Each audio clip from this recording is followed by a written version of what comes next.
Somos galegos. Pertencemos á cultura galega. Pero, que é unha cultura? Cando queremos dicir o que é unha cultura, adoitamos falar dun conxunto de saberes, crenzas e costumes propios dun lugar do mundo e dunhas xentes, transmitidas dunha xeración a outra durante xeracións e xeracións. Entre as moitas manifestacións da cultura atopamos elementos como a lingua, o baile ou a música, tres dos máis importantes saberes que forman e que outorgan identidade de si a un pobo. No caso da galega, as festas populares sempre tiveron unha presencia fundamental. Nese marco de festa, as músicas e os bailes populares atoparon o seu acubillo natural, o medio para se conservar, o lugar onde se transmitir. Como en tantos outros asuntos, é o lugar de orixe quen lles deu os nomes.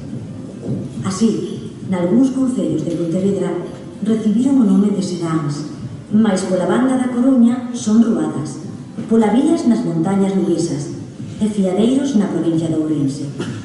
Nomes diferentes para referirse a realidades moi semellantes nos 4 puntos cardinais do noso país.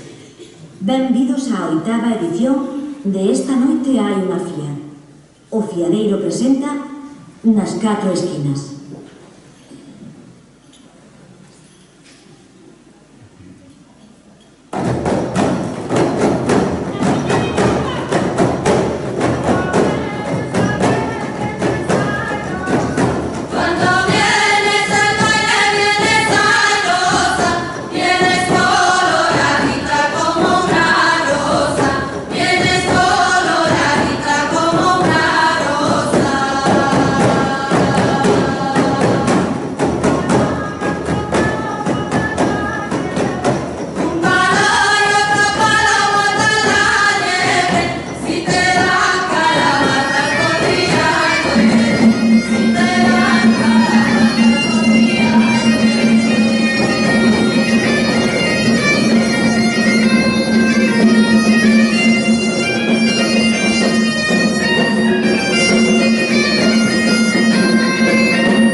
O serán.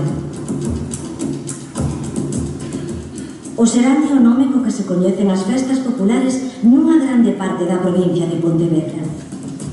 Facíanse sobre todo en aldeas que estaban situadas nos concellos do interior da provincia.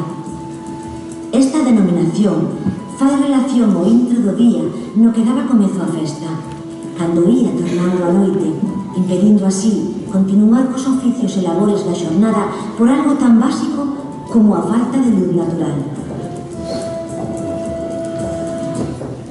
O tempo era cando a noite principiaba. A época, a achegado ao inverno contra finais de setembro como moi cedo, cando a noite chegaba antes e os días eran máis curtos. Os seráns continuaban a facerse durante os primeiros meses do ano seguinte, normalmente ata marzo. Dependendo do lugar, podían chegar a celebrarse unha ou dúas veces por semana. Como en tantas outras manifestacións da cultura galega, a presenza e protagonismo feminino resulta básica para entendermos o fenómeno. Porque estas bailas eran organizadas polas mozas, que axeitaban e aderezaban con ramallos algunha corte, un sobrado dunha casa ou mesmo unha palleira de algún veciño. Facían un escote pro gas e para pagar o gaiteiro ou, de ser preciso, a formación instrumental que viñese a amenizar. Santiago de Oliveira.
as músicas do serán.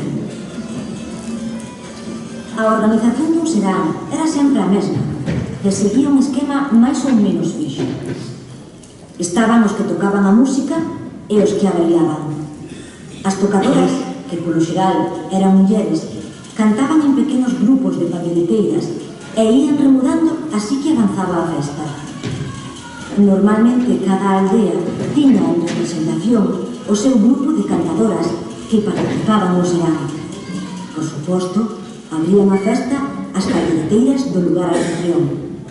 En xeral, o repertorio que botaba cada grupo compúñase de 4 ritmos. Os 2 primeiros para bailalo solto e os 2 restantes para bailalo agarrado.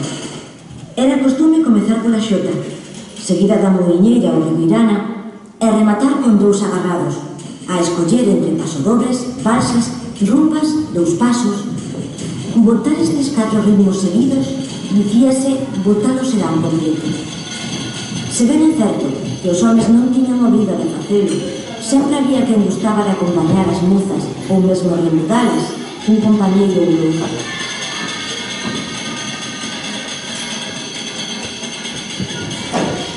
Traspiegas.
Arruar. A palabra ruar, como o seu propio nome indica, ven significar andar pola rúa. Non pasear ou camiñar. Ruar é andar pola rúa, mais co gallo de se divertir. Así pois, semella lóxico que o lugar onde a xente se divertía lle chamen rueiro e que a propia xuntanza fose coñecida como ruada. De ruada ían os grupos de rapaces a pedir o aguinaldo polas casas ou entraban mozas e mozos nas romerías cantando e deixando constancia da súa chegada. Tamén ían de ruada á feira, andando os camiños en compaña e, como non, para ir moer o muiño ou mesmo para se xuntar nunha aira bella das mallas e falar e facer xogos, brincadeiras e bailes. Sabedores deste destino festivo, os ruantes non esquecían levar consigo unha gran cantidade de instrumentos como pandiletas e mesmo gaitas e redobrantes se os houber. Así mesmo, quedoulle este nome de ruada ás bailas, nos días de máxima celebración en honra a santos patróns e outros festivos en moitos lugares do interior da provincia da Coruña, ata o punto de que nesa provincia dinlle ruada a calquera tipo de festa. Pontegrixó.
contemplación. Na música, mais tamén no baile galego, atopamos os ritmos que foron traídos de outras culturas. Isto non é algo que só nos pase a nós. Todas as culturas son permeables ás influenzas doutras. Todas as culturas son mescolanzas felices de moitos intercambios. Eses ritmos que nos chegaron dende outros lugares remataron adaptándose ao xeito galego, convertíndose así en obrigada presenza nas festas populares.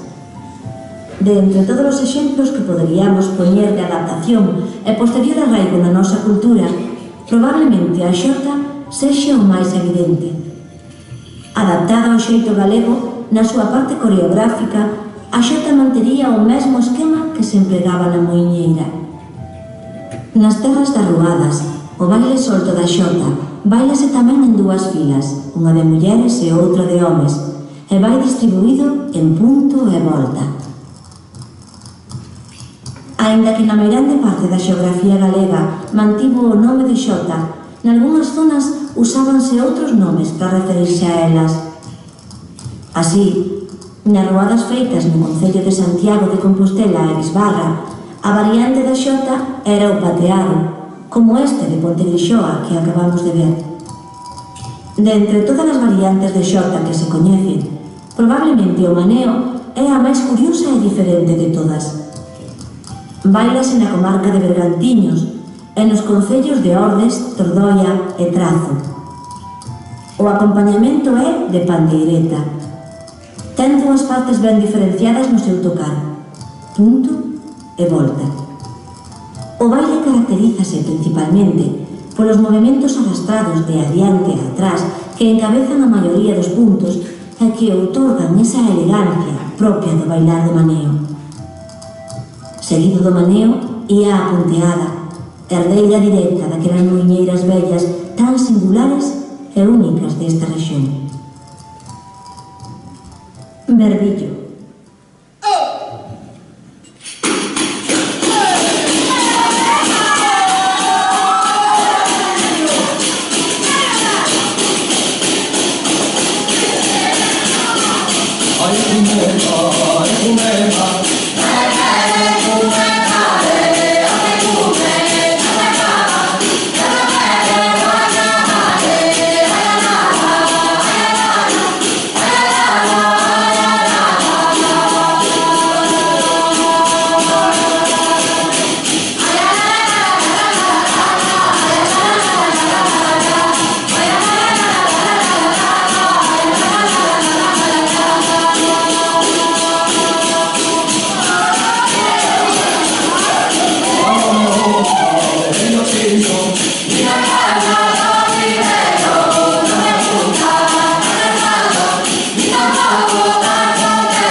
Ya casi chegamos.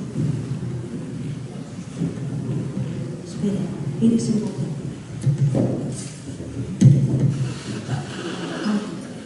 Ya está atrás. Ahí está.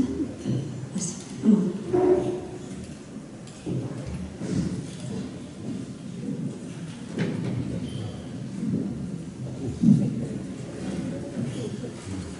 Tiene que haber frío.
A pola vila. Na provincia de Lugo, nos concellos pertencentes á Serra dos Ancares e algúns dos arredores, o costume de ir á casa dos veciños despois de rematar a cea coñecíase coa expresión de ir a pola vila. Nestas reunións podíanse xuntar varios veciños nunha mesma casa e o son de gaitas e pandeiras facer a festa ao carón da lareira. Aínda que o máis habitual era que só se reuniran para rexoubar sobre as novas do lugar, contar lendas de mouras e tardos, xogar a partida, cantar romances entre outros cantos e, en definitiva, pasar o tempo en compañía. Así pois, ir a pola vila non significaba ir a unha festa tradicional exclusivamente, como se era o caso do serán ou da ruada, pois nestas xuntanzas a festa podía xurdir dependendo de se había algún gaiteiro ou acordeonista, cousa ben común en cada casa desta rexión, ou do ánimo dos veciños reunidos, ou de que algunha muller se arrencase cun corrido, moliñeira ou xota coa axuda dunha pandeira, tan usual e presente nas cociñas destas aldeas montañesas. Xota e moliñeira da Cibo e corrido e xota de Balouta.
noites as polavilas facíanse ao carón do lume das lareiras.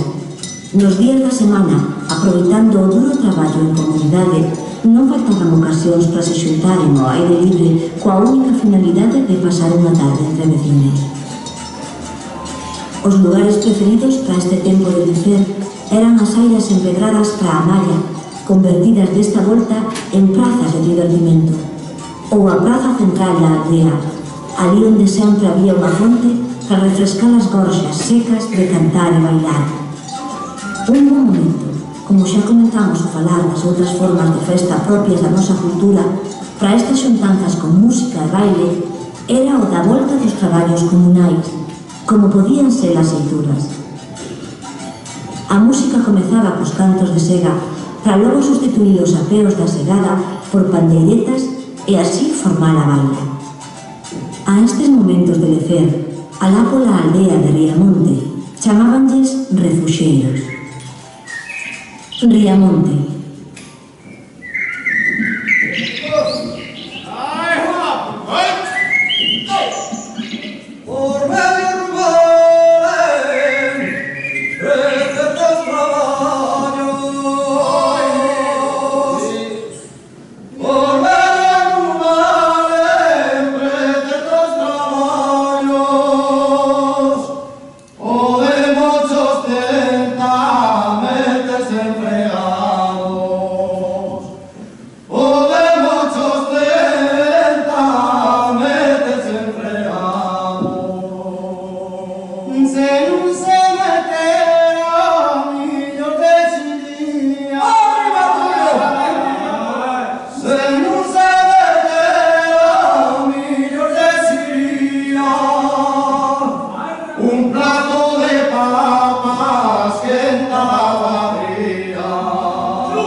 outras músicas da terra das Polavilas.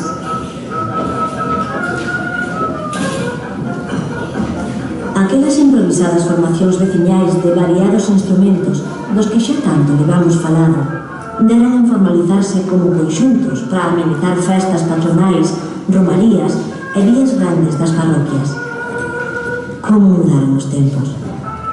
Pois ben entrado o século XX, un músico destas formacións gañaba máis nun día de festa que en 3 de ir ao xornal.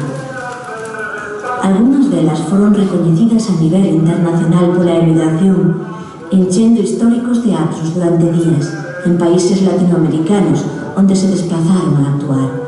Coa incorporación paulatina de máis instrumentos que eran habituais nas bandas de música, deron nacer as primeiras orquestas para salóns de baile. Tiñan un amplo repertorio, onde ademais foron incluíndo outros ritmos para bailar o agarrado, como a cumbia, a habanera, o foxtrot. Estes novos ritmos, pouco a pouco, foron desplazando o xeito máis tradicional de bailar na Galiza, como eran a xota e a muiñeira. Unha das formacións máis recoñecidas das terras das Polavilas foron os Padernes, que chegou a ter músicos de ao menos 3 concellos diferentes. Foi, sen dúbida, unha época dourada para a profesionalización da música e dos músicos, e explica tamén por que só na Galiza hai máis orquestras que no resto do Estado español xunto.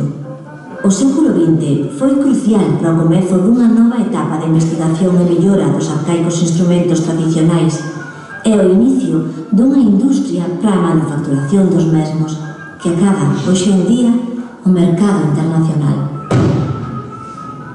Músicas dos Paderne.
estás palpitando lo que sentiría.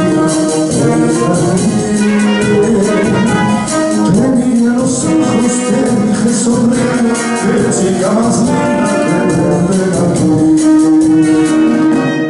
Me preguntaste qué iba a llevar, te dije nada. Yo solo quiero comprar ustedes y molestarla. Mas si pudiera, intentaría a usted comprarla. No con dinero, sí con cariño y nunca dejarla.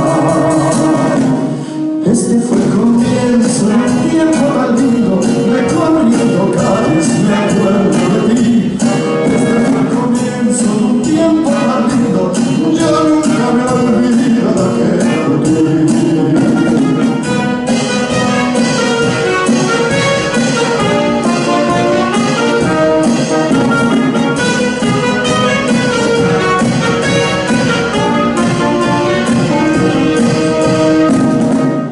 Iba yo paseando, me ibas mirando y mientras hablando tú estabas en pose un poco filmando para dar la vuelta de la foto. Yo me fui acercando, tal vez palpitando lo que sentiría preguntarte. Te miré a los ojos, te dije sonriendo, que siga más linda que me preguntaste qué iba a llevar, no dije nada. Yo solo quiero mirar a ustedes sin molestarla. Mas si pudiera, intentaría más de comprarla.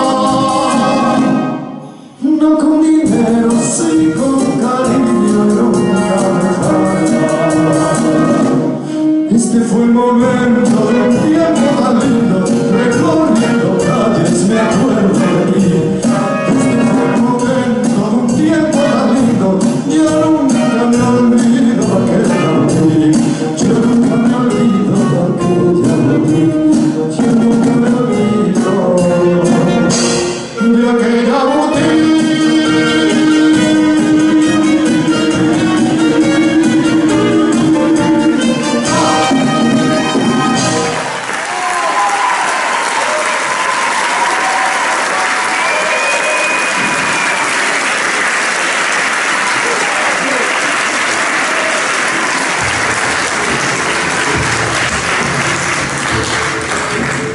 O fiadeiro.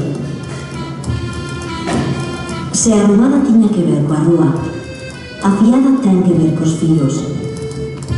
A fiada é o proceso de estirar e torcer unha fibra para conseguir un único fío longo e resistente que se empregará máis tarde para facer os tecidos. Os materiais que se fiaban eran a la vermella e o liño cultivado nos campos.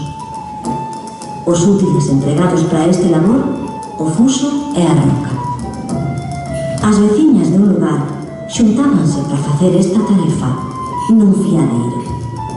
Adoitaban acompañar o traballo con coplas e músicas, mas cando os homes entraban pola porta, era cando comezaba a festa. Fusos e rocas eran daquela sustituídos por pandeiretas heladas de carburo e así o espazo de traballo tornaba nun lugar de bailes e músicas. Nos fiadeiros que se facían nas aldeas do concello de Avión remataban o baile cun canto lento sen pandeiretas, chamado ronda, no que participaban tanto bailadoras e bailadores como as cantadoras, así como tamén todos os presentes do fiadeiro. Cando a finais do século XIX, principios do século XX, os tecidos tradicionais foron sustituídos por outros industriais, o proceso de tratar o liño foi desaparecendo e así, nos fiadeiros, deixouse de fiar. O termo fiadeiro pasou de ser un lugar onde se traballaba a ser únicamente a denominación dun acto social de diversión con músicas e bailes do lugar. Pasou a ser a festa popular de gran parte da provincia de Ourense. Rodeiro.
A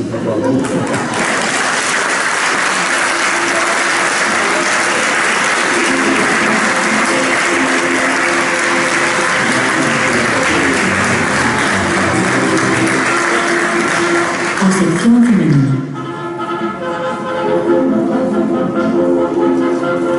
Foi despois da Guerra Civil Española o comezo dunha etapa de escuridade para toda a sociedade e tamén para as manifestacións culturais galegas.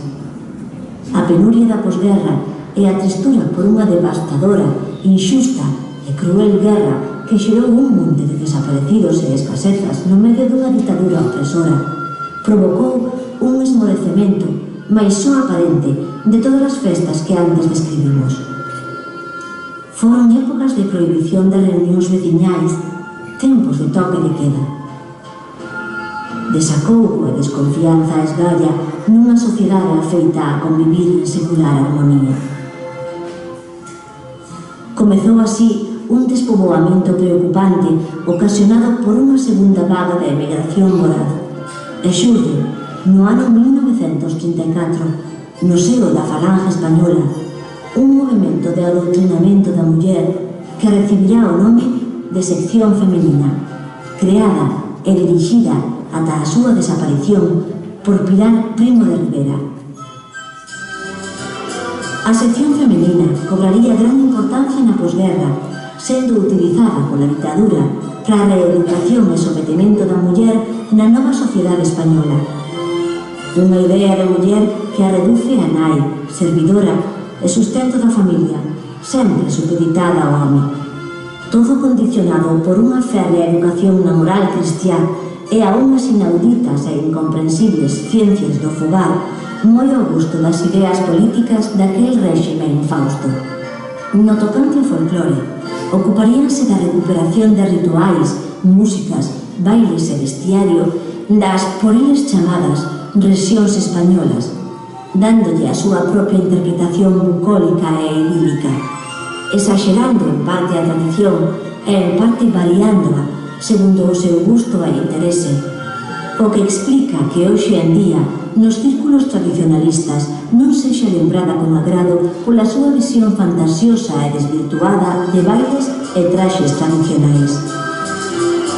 O folclore, sempre monopolizado pola sección femenina, sería utilizado como propaganda para amosar unha faceta amable da ditadura que pouco tiña que ver coa realidade opresiva que sufrían os habitantes de España. Aínda así, estes primeiros grupos de sección femenina fixeron unha importante laboura de recuperación e tamén de mostra da nosa cultura por todo o mundo.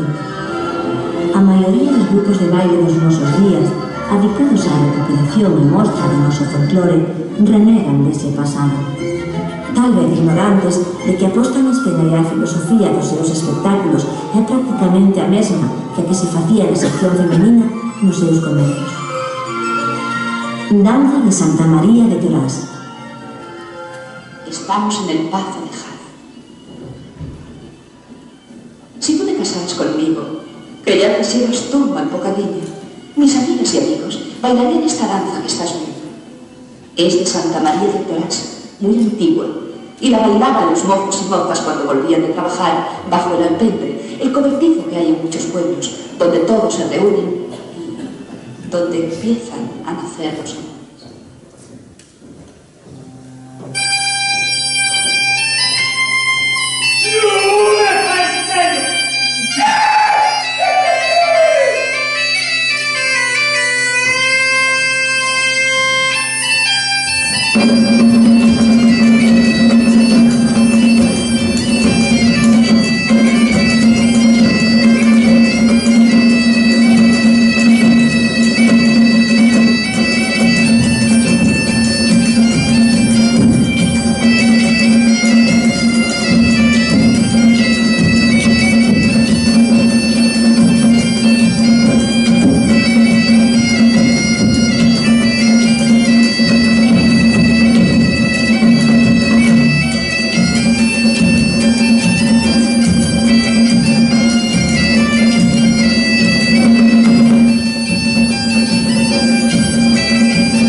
populares na actualidade.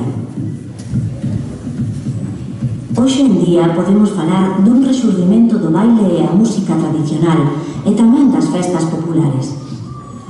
Poucos anos despois do fin da ditadura e da desaparición da sección femenina, a nova mocidade empezou a mostrar un crecente interese polas verdadeiras raíces do noso folclore. Tras sorpresa de moitos, nas aldeas aínda se guardaba na memoria a verdadeira tradición. Os vellos recordaban infinidade de músicas, bailes e costumes dos tempos pasados. Recordaban con tristura como a lingua aos poucos se perdía, como se está a perder agora nas grandes cidades do país. Mozos e mozas axiña empezaron a ir polas aldeas a recoller estas músicas e bailes, e todo este material comezaba a ser utilizado por grupos para crear un repertorio que se aproximara ao máximo posible á realidade dos tempos dos seráns, fiadeiros, polavilas e arruadas. Por ter coñecemento das diferentes variantes de todas as zonas, hoxe en día podemos ver puntos do norte en seráns e fiadeiros, ou escoitar melodías das polavilas dos ancares nogueses nas arruadas feitas na provincia da Coruña.